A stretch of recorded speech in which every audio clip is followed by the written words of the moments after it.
непонятно, чего происходит. Вот они у нас две двери.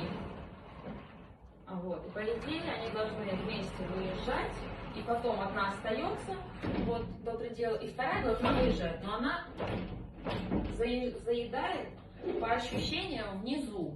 Вот там, где этот ролик. Вот, по ощущениям. И вроде бы как я пыталась вот сюда вот вниз посмотреть. Вот видите, она чуть-чуть заезжает и не выезжает.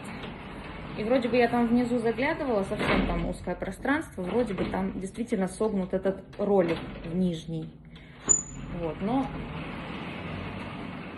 могу ошибаться. Но, скорее всего, так.